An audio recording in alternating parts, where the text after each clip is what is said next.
Morning, everybody. It is 8:25 a.m. It is March 24th. Market is weaker due to some financial stuff in Europe with Deutsche Bank. Um, that's what's going on this morning. Let's get into these watch lists here. Let's look at the futures. We have the VIX skyrocketing up 9.38%. Um, Silver and gold getting some love. Bonds are being bought, which would send the TNX down. Um, Nasdaq's down 0.57, ES down 0.87. The Dow is down 1.02. Russell down 1.23. Bitcoin's down 1.61. 10-year yields down 2.73. Crude is down 3.47%. Pretty crazy, right? Let's look at the stocks here. Meta. Meta is positive, up 0.71, right? Let's go to the laggards. We'll go to the bigger ones. Snow down 1.47%. Goldman Sachs Financials, no surprise, down 1.7. And Coin, the biggest loser, down 2.71. Basically, for that, Square or Block, Hindenburg is like a shorting, I guess, fund or whatever like that. They really exposing them, and Jack Dorsey doing all this stuff, basically trashing the stocks. Stocks were getting hammered after this research came out. So that's why that's happening. Let's look at Roblox. Look at that. Roblox up 1.12%. And then we get down to obviously some weak ones. Cat down 1.1%. JP Morgan Financials, no surprise there. Chevron and Exxon, Morgan Stanley, all down 2%. Sectors. Oh, my bad. I didn't go down. Hold on a second. I'm sorry about that. So you can see Roblox 1.26, and you can see all the laggards here: Cat, JP Morgan, Chevron, Morgan Stanley, and Exxon. Apologize for that. Alright, sectors wise, it's going to be no surprises here. There's really no leader. There's only the bottom, and which is industrials, which would be Cat. Financials, which I talked about already, down 1.48, and the biggest loser is XLE. And what happened yesterday when in oil was we were talking about the Treasury Secretary, not the Treasury, the Energy Secretary was saying that they're not planning to fill the Strategic Petroleum Reserve. So that's not good for oil right now. And we got some news coming out in 1 minute. Core durable goods. We have Bullard. Let's look at this. We have Bullard. Core durable is coming out. Bullard speaking at the market open. Jeez. 9:45 a.m. We have manufacturing PMI and S&P Global Composite PMI, as well as services PMI. So 9:45, all three of those dropping. Let's see what happens with that. Very interesting too that if you look at the FedWatch tool, 74% chance of a pause now for May 3rd. 74.1% chance of a pause. 25.9 chance of a 25 basis hike. Pretty interesting, right?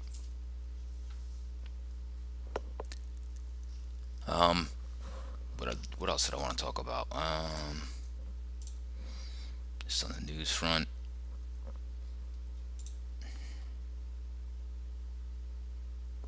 I already spoke about the Deutsche Bank, so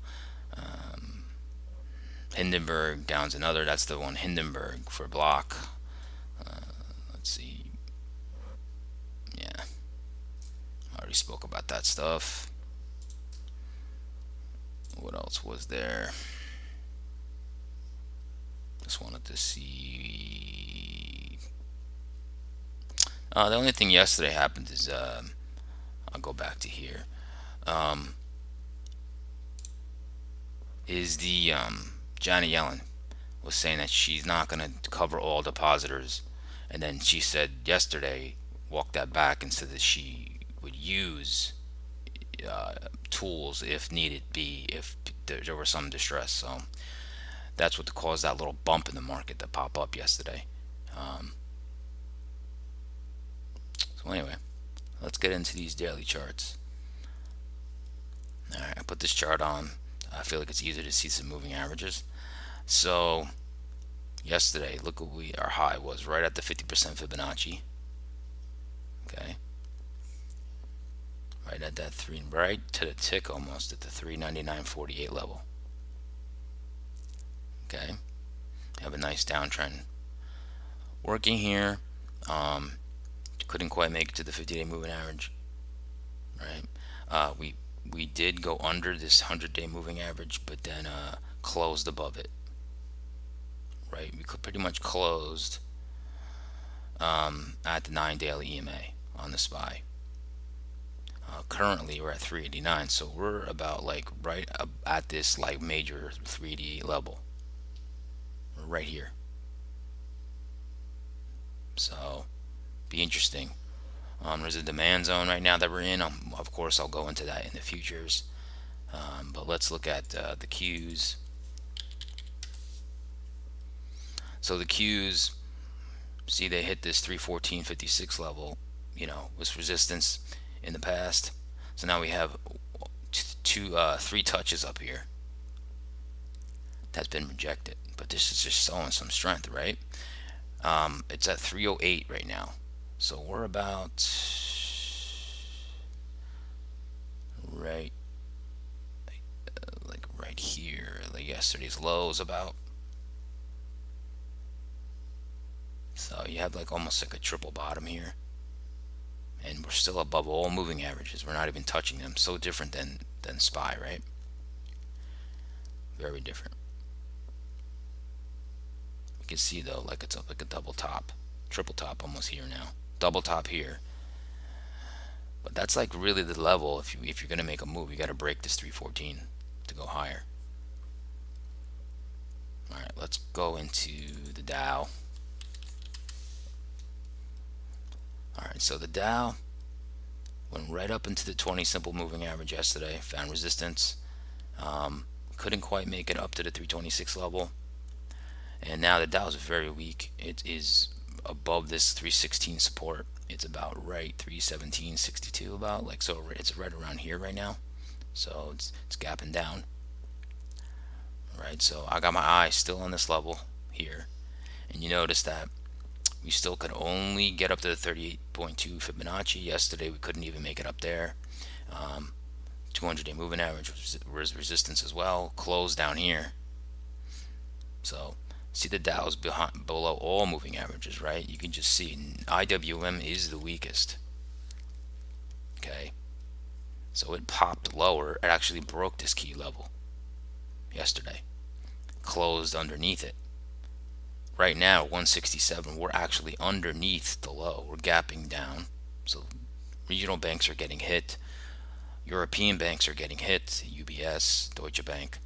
So that's the Dow and the Russell, especially the Russell is like down here right now. Okay, so yesterday it only hit the 9 daily EMA. That is where I found resistance. You do have another high here from this day that also probably helped in that as well, but very weak.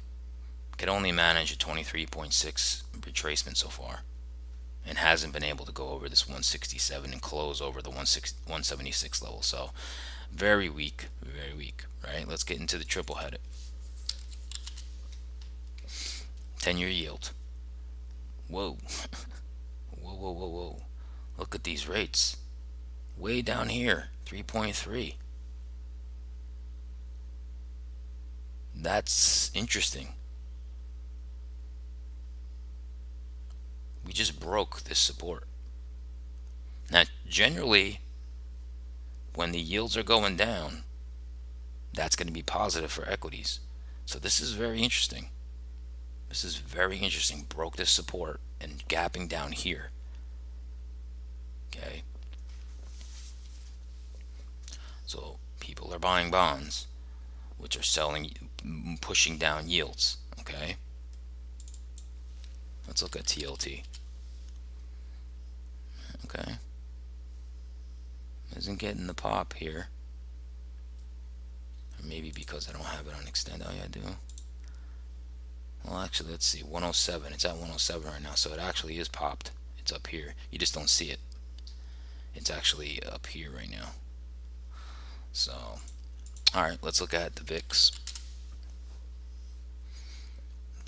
So VIX is right here right now.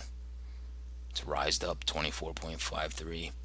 Volatility is increasing with this move lower. We're getting a pop right now in the market, so we'll see what that does.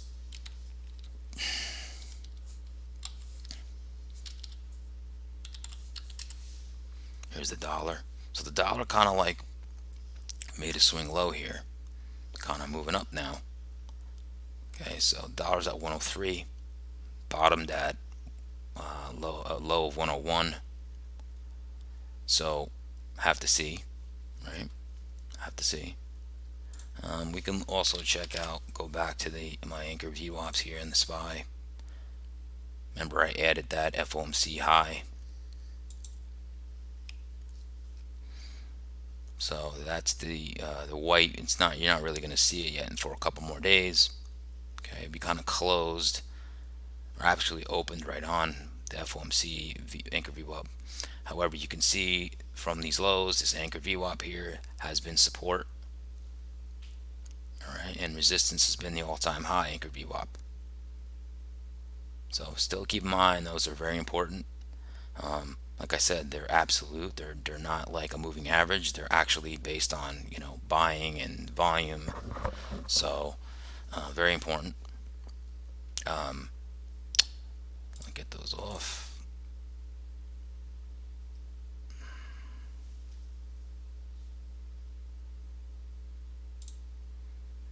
I'm not sure. I just wanted to try that black and white out today. I feel like you can look at the moving averages a little easier. It's a little easier to see. Let me know if it wasn't. Now we can get into let's get into some market profile. Hit you with the watch list real quick.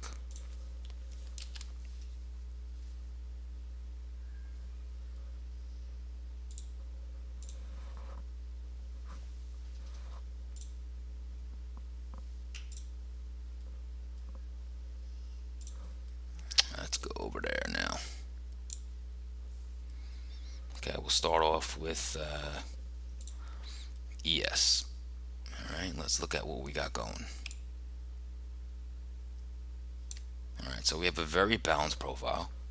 That's the first thing I'm looking at. Composite profile on the right.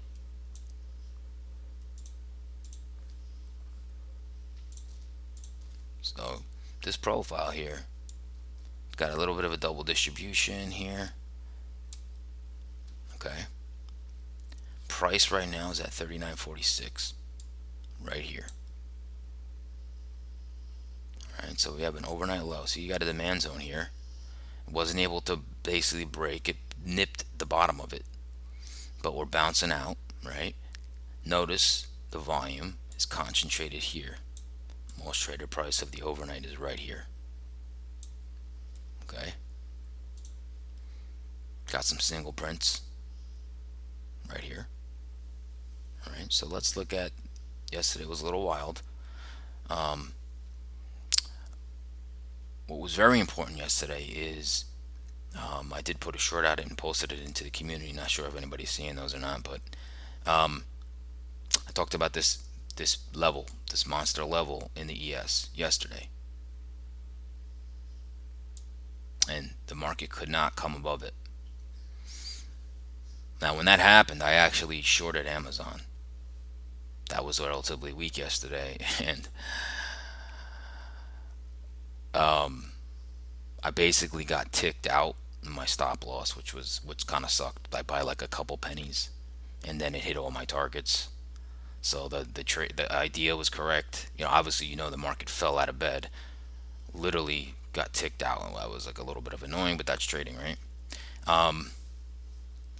So we couldn't make it above there, right? It broke the 61.8 actually, but only momentarily. And then, that's why I said I was only interested in shorts. So that came out. Unfortunately, I didn't have the profits to show that, right? So that's what happened yesterday. So let's get into this now. Overnight low here. We're gapping at a small gap. Okay, overnight high.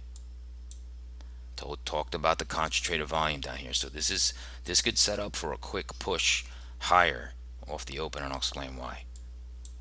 RTH, yesterday's high, yesterday's low. Okay, so it's a small gap, very small. So, so basically, you can look this as two different sessions almost with these single prints, right? So like if we could almost look at like this as one session and look at it like if we move, okay. So for me, this is what I would be looking at. I'm trying to see if there's any nuance here. You have a supply zone here. I'm trying to just see if there's any nuance here. Not really. I'm not seeing anything that's blaring to me. Just so I can set something up. But this is what I would like for. This would be a nice fade off the open. Okay. So if with this volume, could we push lower? What I'd like to see for a long, I would actually like to see this. So let's get our green marker here. What I'd like to see is a push a little lower on the open, okay? Like this. Boom, a quick push. Then come through the open, and if we come through this price like up here and hold it, make a higher low or something, right? That's a nice long. That's a nice long. Now let's talk about, before I get into that, let's talk about here. That's the gap fill, right? So like anytime gap rules, let's talk about it very quickly. You've been watching me, the gap rules, but let's just go over it real quickly. Gapping low, right? So gap and goes the most bearish, right? Let's go in the order of most bearish. Failure to fill the gap and go lower, second most bearish. Third most bearish is filling the gap right here, right? But however, if we fill the gap, right? Now it works out perfectly to fill the gap with this trade. Okay, so if we fill the gap, start to go into range like this, and I would like to see something like this happen. Then I would target, what would I target? I'm trying to see here. Would be a good target. I would target maybe the 9 EMA daily here. That's about 39.70. Reason why is because this is such concentrated short. So you're getting pop right now. So I can't say if this, what we do here. So this is only right now, right? So I would like to see these, because this is all shorts in here. This is all shorts, and depending, we're in a demand zone, right? We're at the bottom of this range. You could get a short pop, and that's all this is. You're looking for the short pop. So you might not even get here. You might get a scalp. You might get, you got singles here. Remember, the volume's very thin. So you could get a nice pop. Being greedy, you could maybe even get up to this supply zone or the monthly VWAP. Not sure though, right? That's if you want to play the fade. Those are always harder to read, okay? But it is there. Of course, now that we have these levels all combined up here, most share the price of the year, most share the price of the month, the week, blah, blah, blah, blah, right? The 40-25 area, 40-30 area, 40-25, right? That area, obviously, going to be very tough to go back through. So since we're below that, right, you have to think bias is short. Bias is short. Whenever you're below all these levels, you have to be. Okay, so if you don't want to participate in the fade, right, what I would say is let the fade play out. Okay, let this move happen. Say if we do this, come up here. Now here's your chance. Whatever we do in here, right? Say we fail to get out of the supply. That's the short. You could target yesterday's high, yesterday's low, 39.48, right?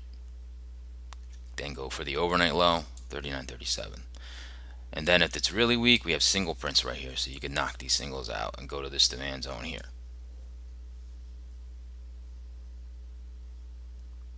Obviously, if you're super patient and we do come up back up to these monster levels, right, then I really have to wait and see what we do with this and then short from here, right?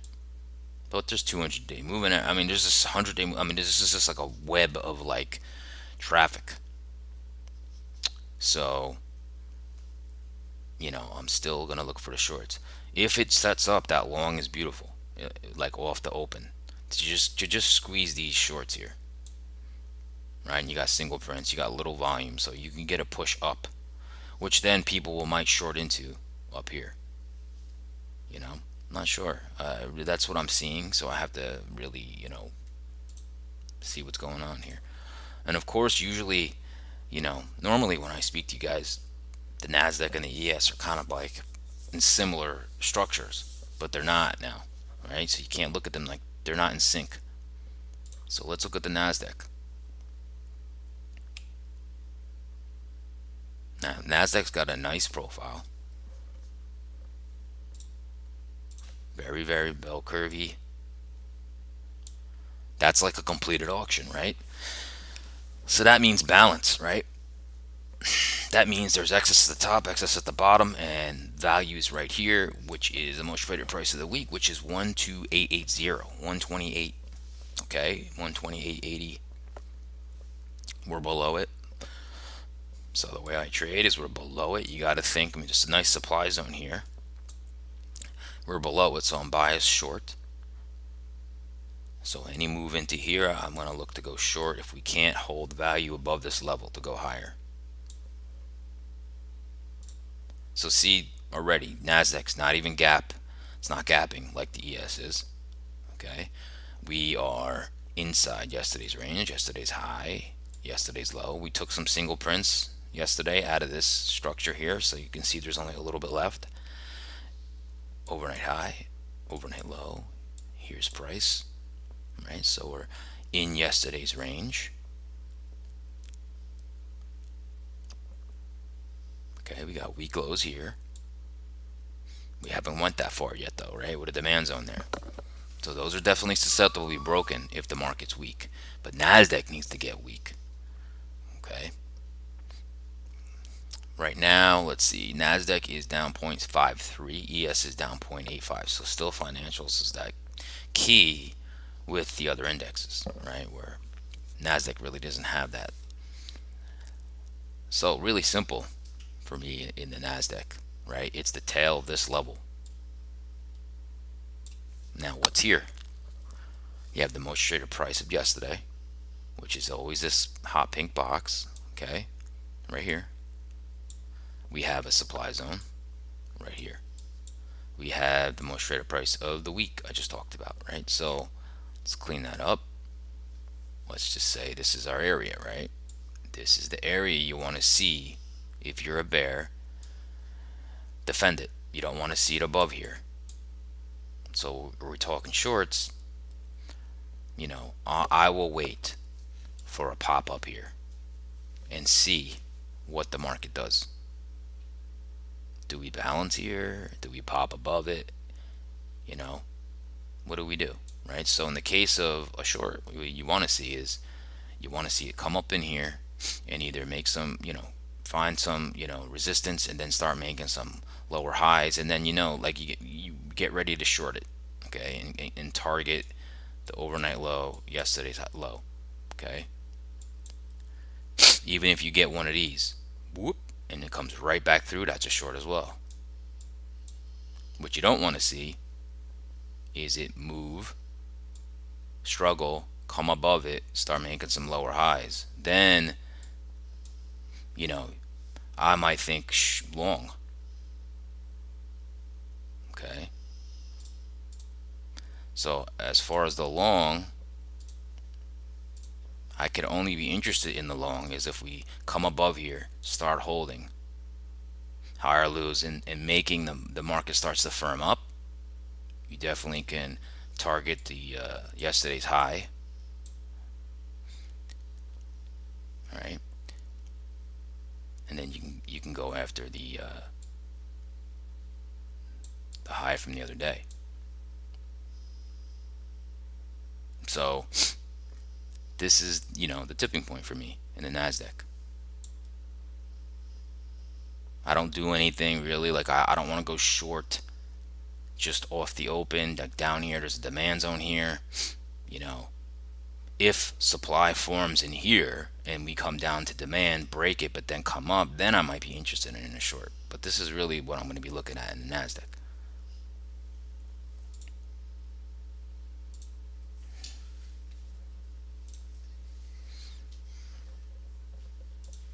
All right, there's some. Let's see. Look at crude.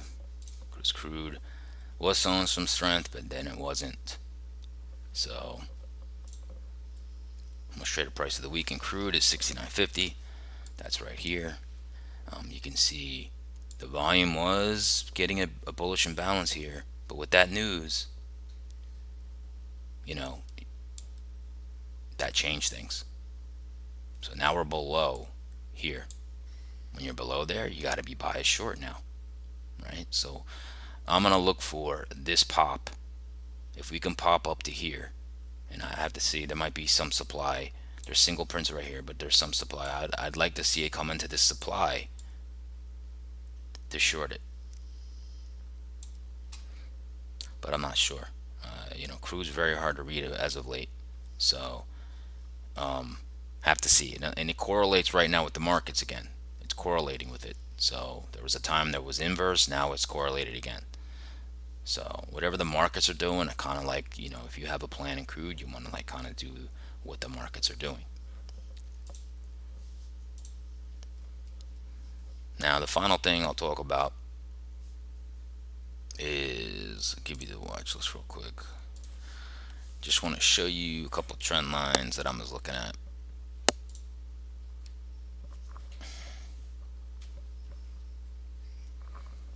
All right, just leave with these. I still have this fib. Actually, I gotta adjust the fib. Okay, so FOMC fib down to this low. 50% retracement is right here, 4,005. Okay, so they got that, but then we have this trend line. So I'm going to be looking at this trend line. Okay, there's not any new supply here, so I'm just gonna watch this trend line. It actually broke an uptrend here. Now see, we're getting a little pop from this demand zone, so that's fine. That is totally fine. Like this 988 daily right here, you do got some support resistance here, so this could be a nice little short around 39.71. So I'll have to see, but I just wanted to show you that trend line and show you the uptrend that just was broken. So here's that uptrend. See, that was being honored. 1 touch, 2 touch, 3 touch, 4 touch, just got broken. Now we're underneath it.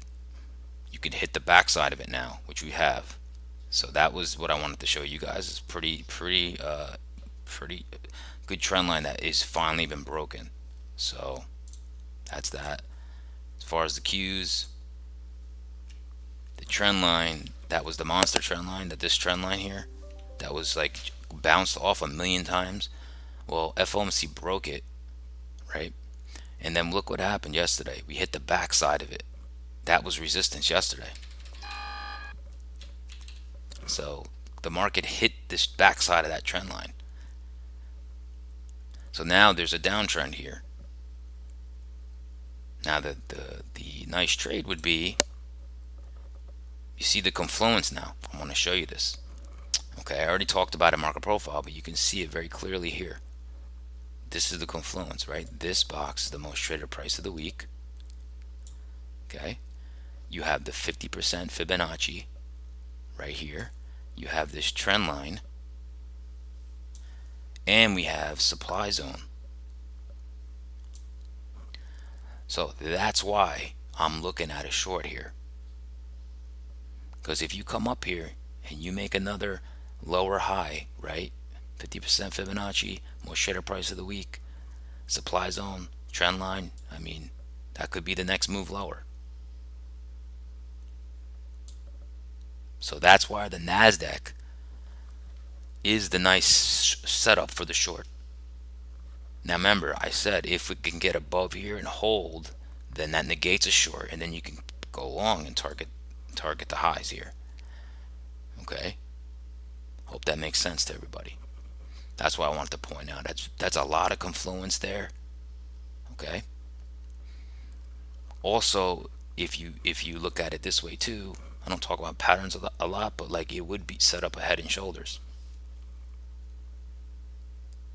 Because you got a shoulder, you got a head, and if this comes up here and does something like this, you'd have another shoulder with a neckline here, and you can go down. So I have my eye on the NASDAQ, but it needs to hold these levels, right? So, and then if I can't short the NASDAQ, I will definitely go into a relatively weak stock and short the stock. That's it for me. Hopefully you guys got something out of what I talked about today. Give me a comment, like, or subscribe. Hope everybody is going to have a good weekend. Hope everybody stays patient today, stays green, right? And let the market come to you. You know, I'm waiting for that NASDAQ. I'm waiting for that NASDAQ to pop up, right? Now, I see the market is already almost about to let those shorts that have that volume, just to show you here. Let's look at this really quickly, just show I'm showing you, because this is what's probably going to happen in front of our eyes right now.